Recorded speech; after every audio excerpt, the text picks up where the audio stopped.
भजन नौजवान साथी, प्यार करने होगी नन्हे मुन्ने बच्चे, आप लोगों का दरस बस करते हुए सनातन मर्यादा व्यास गद्दी के माध्यम से एवं श्रीमद् भागवत महापुराण के माध्यम से आपके ग्राम भट्टा मऊ में ये जो माँ दुर्गा का पावन सच्चा दरबार है, इस पावन दरबार में चल रही संगीत में श्रीमद् भागवत कथा का आज पंचम दिवस यानी 5वां दिन है।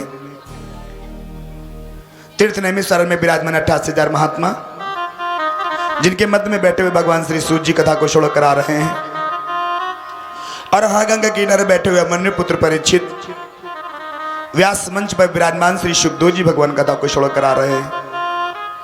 और यहाँ आज आप लोगों के सम्मुख बैठ करके हमें कथा सुनाने का सौभाग्य प्राप्त हो पा रहा है। माता बहनों से निवेदन है, भक्तगणों से कि आपस में आप लोग बात ना करें, शांति का सहयोग दें और बहुत शांति से आज की कथा सुने, क्योंकि आज मेरे भगवान कृष्ण का अवतरण दिवस है। आज परमात्मा का अवतार होना है, तो आप सभी लोग जरा चैतन्य होकर के बैठे। और ये हमारे ब्रजेश कुमार जी भट्टा मऊ से, उनकी तरफ से 101 मुद्राओं का दान है। एक तसला यहाँ और रख लो, जो लोग टाफी ला रहे हैं उसको एक जगह रख लो एकत्रित। गुप्ता जी एक तसला और खाली करो, आज बैठना नहीं पाओगे, आज बहुत काम है। एक तसला खाली करो, जो भी टाफी आ रहे हैं उनको एक में मिक्स करो। जो माता बहने टॉफी लाई है अभी रखे रहे, जब हम कहे तब जमा करना है, अभी उठक बैठक ना करें आप लोग। बोली वृंदावन बिहारी लाल की जय हो। भगवान सुखदेव जी ने कहा, राजन परीक्षित, आज मैं तुम्हें वो कथा सुनाने जा रहा हूं जिस कथा को श्रवण करने के बाद में इंसान के जन्म जन्मांतर के पापों का विनाश हो जाता है। आगे वाली माताएं शांति से बैठो, किसी प्रकार का शोरगुल नहीं होना चाहिए। महाराज परीक्षित ने कहा, प्रभु सही कहा तुमने, आज मेरा भी मन कर रहा है कि मैं ऐसी कथा सुनूं जिस कथा को सुन लेने के बाद में मेरे मन में शेष कथाओं को सुनने की इच्छा न रह जाए। भगवान सुखदेव जी ने कहा, जरूर सुनाऊंगा। आज मैं तुम्हें वो अमर कथा सुनाऊंगा जिस कथा को श्रवण करने के बाद में इंसान के जन्म जन्मांतर के पापों का विनाश हो जाता है। भगवान के 24 अवतारों में से भगवान के 2 अवतार पूर्ण अवतार हैं। कौन कौन? एक रामा अवतार और दूसरा कृष्ण अवतार। ये राम और कृष्ण के जो दोनों अवतार हुए हैं, ये दोनों पूर्ण अवतार हैं। लेकिन कुछ लोग कहते हैं कि राम जी बड़े थे, कृष्ण जी छोटे थे। कोई लोग कहते हैं कृष्ण जी बड़े थे, राम जी छोटे हैं। लेकिन मैं उनको बताना चाहता हूं, जो लोग राम और कृष्ण में भेद मानते हैं, मैं उनको समझाना चाहता हूं कि राम और कृष्ण में कोई भेद नहीं है। भगवान राम 12 कलाओं से अवतरित होकर के धराधाम पर आए और मर्यादा पुरुषोत्तम राम कहलाए। भगवान कृष्ण 16 कलाओं से अवतरित होकर के आए, लीला पुरुषोत्तम कहलाए। भगवान कृष्ण भी 16 कलाओं से अवतार लिए और भगवान राम ने भी 16 कलाओं से ही अवतार लिया था। लेकिन मर्यादा पुरुषोत्तम होने के कारण भगवान राम ने 4 कलाओं को छिपा लिया। इसलिए तो कहा जाता है कि राम कृष्ण दो एक हैं, अंतर नहीं निमेष, बस उनके नयन गंभीर हैं और उनके चपल विशेष। राम कृष्ण दो एक हैं, जाओ जल्दी फटाक से। कोई अंतर नहीं है। अंतर कितना है? तो बोले अंतर इतना है कि भगवान राम मर्यादा पुरुषोत्तम होने के कारण थोड़ा गंभीर दिखते हैं और भगवान कृष्ण लीला पुरुषोत्तम होने के कारण थोड़ा सा सरल दिखते हैं। थोड़ा सीढ़ी खड़ी कर लो, ये थोड़ा टाइट करने वाली, देखो झुक गई, रोशनी खत्म हो गई। अच्छा बंद गई कुर्सी। राम सेवक सही करो, बोले कन्हैया लाल की जय हो। तो भगवान राम कृष्ण में कोई अंतर नहीं है मेरे भगवत प्रेमियों, और जो अंतर मानते हैं वो मूर्ख हैं। कोई अंतर नहीं है, बस अंतर इतना है कि जहां राम जी दिखते हैं वहां पर मर्यादा पुरुषोत्तम होने के कारण एकदम साइलेंट खड़े होते हैं, सावधान, किसी प्रकार की कोई शैतानी नहीं। कोई चंचलता नहीं। और भगवान कृष्ण लीला पुरुषोत्तम है, इसलिए हमेशा लीला में रहते हैं, चंचलता में। कहीं माखन चुराते हुए, कहीं चीर चुराते हुए, कहीं गोवर्धन उठाते हुए। यानी भगवान कृष्ण को आप जहां देखोगे तो वहां कोई ना कोई लीला करते हुए देखेंगे, लेकिन राम जी को एकदम मर्यादा में देखोगे। बस यही अंतर है और कोई अंतर नहीं है। तो मेरे भगवत प्रेमियों, भगवान राम का अवतार त्रेता युग में हुआ और भगवान कृष्ण का अवतार द्वापर युग में हुआ। भगवान राम ने अवतार लेकर के इंसान को जीना सिखाया और भगवान कृष्ण ने अवतार लेकर के इंसान को मरना सिखाया। राम जी की कथा को सुनकर के इंसान जीना सीखता है और कृष्ण जी की कथा को सुनकर के इंसान मरना सीखता है। जीवन में मरना आ गया तो जीना अपने आप आ जाएगा। तो वही आज पार ब्रह्म परमात्मा निर्गुण निराकार साकार रूप लेकर के इस धरती पर द्वापर युग में भगवान कृष्ण का अवतार लेकर के आएगा। आइए हम लोग कथा को अतिशीघ्र प्रारंभ करेंगे, लेकिन कथा को सुनने के लिए आप सभी लोग पहले अंतःकरण की शुद्धि करें और 2 बार अपने मुख से भगवान का नाम लें। जो माता जी पीछे बैठी है कमरे के ठीक सामने, उनसे निवेदन है कि वो बातें ना करें। आप बहुत बातें कर रही हो। अब उधर देखो ना, हम नाम लेके थोड़े ना कहेंगे कौन बातें कर रहा है। अब हो गई हमारी उनकी बात, वो समझ गई हम ही को कह रहे महाराज। बोले कन्हैया लाल की। तो आइए जरा आज भगवान का हम सब लोग स्वागत करेंगे और ऊपर उठा लीजिए सभी लोग हाथ और एक बार ताली बजा करके मेरे साथ में बोलेंगे। क्या ऐसे ताली नहीं बजती? ऐसे ताली बरसात, ऐसे ताली बजा रहे हो जैसे लगता है बरसात होने वाली हो। पिट पिट पिट पिट पट पट पट, ऐसे ताली बजाई जाती।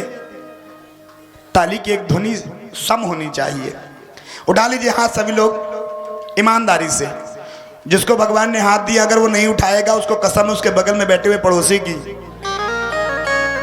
और वो जो दाहिने हाथ बैठा है, अब देखे रहना कि कौन दाहिने हाथ बैठा है। देखे रहना इधर। और दाहिने हाथ जो बैठा हो अगर उसने हाथ ना उठाया तो एक किल्ली लगाना और उसे कह देना हाथ उठा लो, कसम है अगर मर गए तो अच्छी बात नहीं होगी। उठा लीजिए हाथ और उठा के हाथ मेरे साथ में बोलेंगे क्या कि स्वागतम कृष्णा, स्वागतम कृष्णा,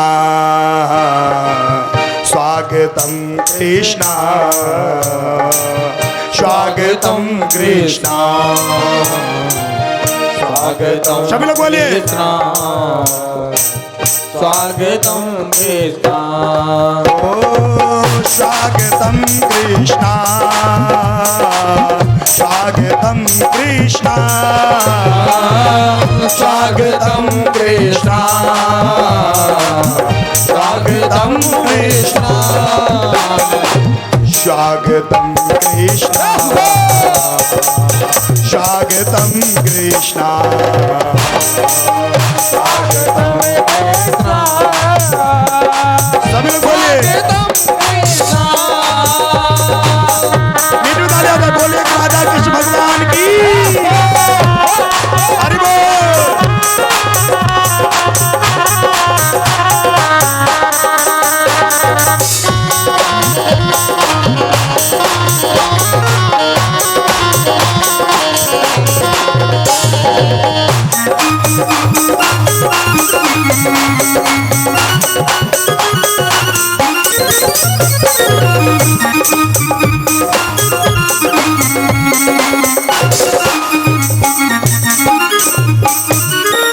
स्वागतम सुस्वागतम शरणागतम कृष्णा,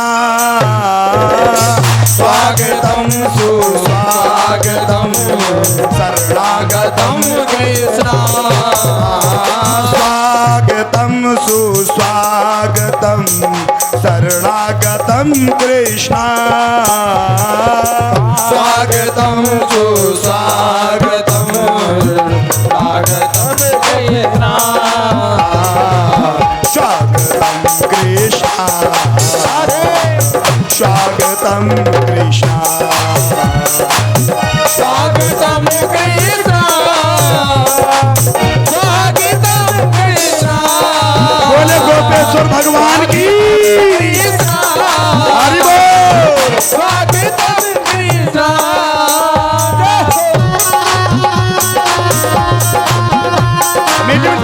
राजा भाई जय हो।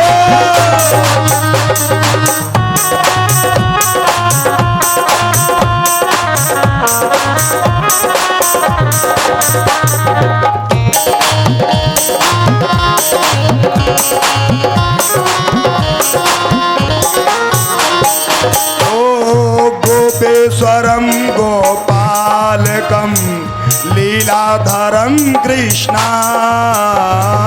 गोपेश्वरम गोपालकम लीलाधरम कृष्णा। गोपेश्वरम गोपालकम लीलाधरम कृष्णा। गोपेश्वरम गोपालकम लीलाधरम कृष्णा। ओ मधुर मधुर लीला से है मधुराष्टकम कृष्णा। मधुर मधुर लीला से है मधुराष्टकम कृष्णा। और उठा लीजिए हाथ, कहेंगे क्या? स्वागतम कृष्णा स्वागतम कृष्णा सुस्वागतम कृष्णा। स्वागतम कृष्णा सुस्वागतम कृष्णा। स्वागतम कृष्णा। तालियों से सेवा करते हुए जय हो। हेलो हेलो जय हो।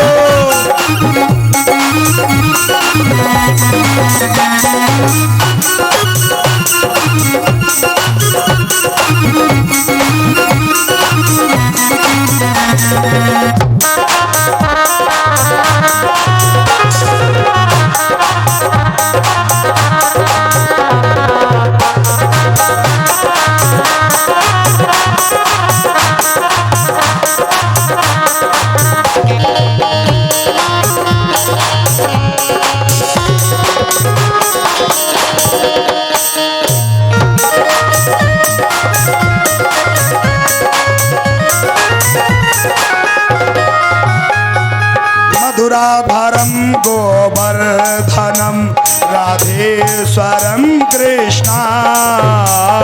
मधुराधरम गोवर्धनम राधेश्वरम कृष्णा। ओ मधुराधरम गोवर्धनम राधेश्वरम कृष्णा। मधुराधरम गोवर्धनम राधेश्वरम कृष्णा। ओ मधुर मधुर लीला से है मधुराष्टकम कृष्णा। मधुर मधुर लीला से है मधुराष्टकम कृष्णा। स्वागतम कृष्णा सुस्वागतम कृष्णा। स्वागतम कृष्णा स्वागतम कृष्णा। स्वागतम कृष्णा। हरि बोल। स्वागतम कृष्णा।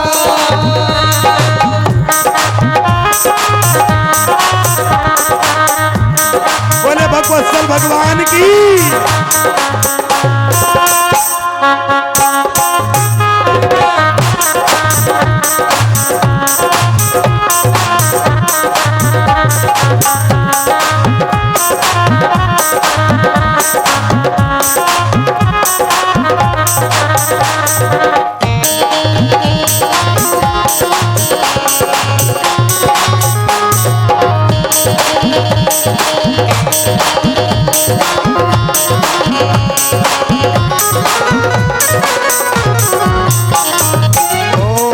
करुणाकरम जगदीश्वरम दुखनाशनम कृष्णा। करुणाकरम जगदीश्वरम दुखनाशनम कृष्णा। ओ मधुर मधुर लीला से है मधुराष्टकम कृष्णा। मधुर मधुर लीला से है मधुराष्टकम कृष्णा। ओ श्यामलं पीताम्बरं सुखकारकं कृष्णा श्यामलं पीताम्बरं सुखकारकं कृष्णा ओ मधुर मधुर लीला से है मधुराष्टकम कृष्णा मधुर मधुर लीला से है मधुराष्टकम कृष्णा। ऐसे नहीं, उठा लीजिए हाथ और एक बार फिर से कहें, सभी लोग उठाइए। क्या नाम लेकर कहें क्या? सभी लोग उठाइए और हमारे साथ में कहेंगे क्या? स्वागतम कृष्णा सुस्वागतम कृष्णा स्वागतम कृष्णा सुस्वागतम कृष्णा स्वागतम कृष्णा सुस्वागतम कृष्णा स्वागतम कृष्णा स्वागतम कृष्णा स्वागतम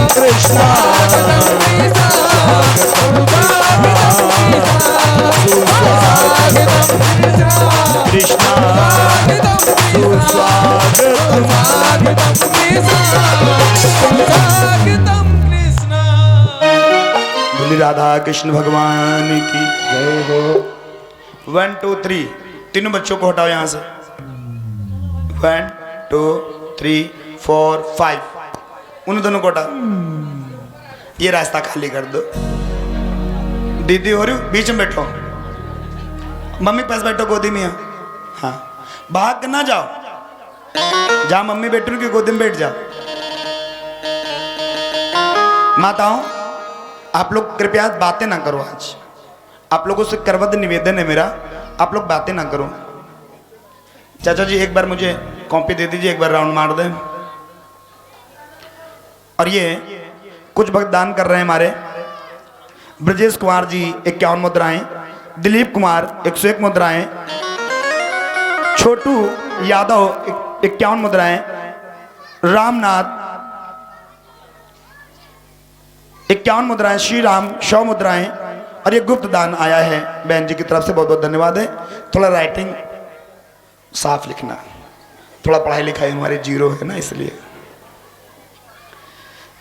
बोली भगवत्सल भगवान की। आइए आज हम लोग सभी लोग बातें कम काम ज्यादा करेंगे, क्योंकि कथा बहुत विस्तृत है। और माता बहनों से निवेदन है कि आप लोग आज बतियाए ना थोड़ा। एक बार जरा जयकारा हो जाए, फिर उसके बाद शांति से बैठोगे और हम कथा को सुनाएंगे, आप लोग गौर से कथा सुनोगे। एक बार जोर से जयकारा हो जाए। बोले बाल कृष्ण भगवान की, बोले ज्योतिश्वर भगवान की। आइए अब कथा में चलेंगे। भगवान श्री सुखदेव जी ने कहा, राजन परीक्षित, वो पारब्रह्म परमात्मा निर्गुण निराकार परमेश्वर, हेलो हेलो, साकार रूप लेकर के धरती पर द्वापर में भगवान कृष्ण का अवतार लेकर के आया। मेरे भगवत प्रेमियों, परमात्मा अवतार क्यों लेता है, कब लेता है, कहां लेता है, कैसे लेता है? वो निर्गुण निराकार पारब्रह्म परमात्मा साकार रूप लेकर के कैसे आता है? तो उसके अवतार लेने के बहुत सारे कारण हैं, बहुत सारे कारण हैं, लेकिन जो मेन कारण है वो मैं आपको बताऊंगा। भगवान क्यों अवतार लेता है, तो गोस्वामी जी ने एक चौपाई लिखी है, और आइए हम सभी लोग उस चौपाई का दर्शन करें। गोस्वामी जी ने लिखा कि भगवान अवतार क्यों लेता है, तो गोस्वामी जी ने कहा क्या कि जब जब हो ये धर्म केरी हानि, जब जब होए धर्म के हानि, जब जब हो ये धर्म केरी हानि, जब जब होए धर्म के हानि।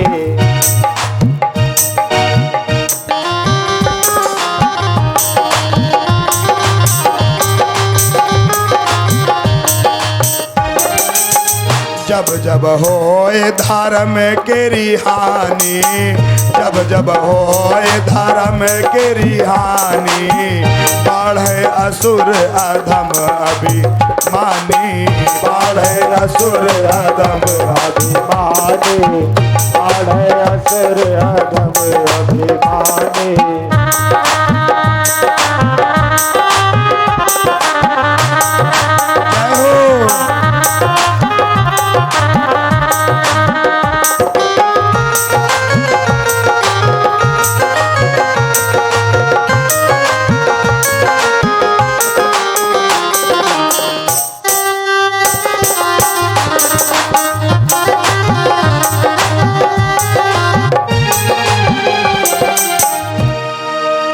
गोस्वामी जी ने लिखा कि जब जब होए धर्म के रिहानी।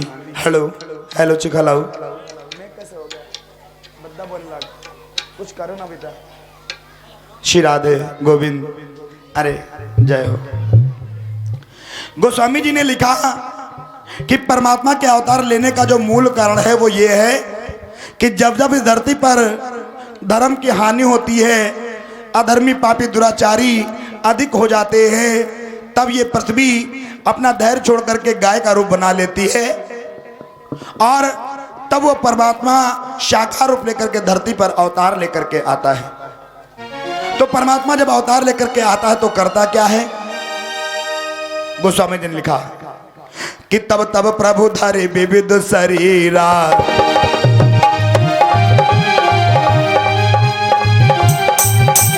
तब तब प्रभु धरे विविध शरीरा, हर सदा सजन भव पीरा। प्रभु धरि विविध शरीरा, हरहि सदा सजन भव पीरा।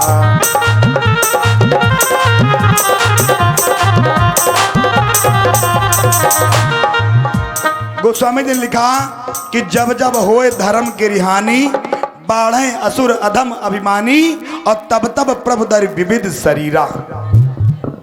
क्या करता है परमात्मा? हरहि सदा सज्जन भव। कहा तब तब, कब कब? जब जब।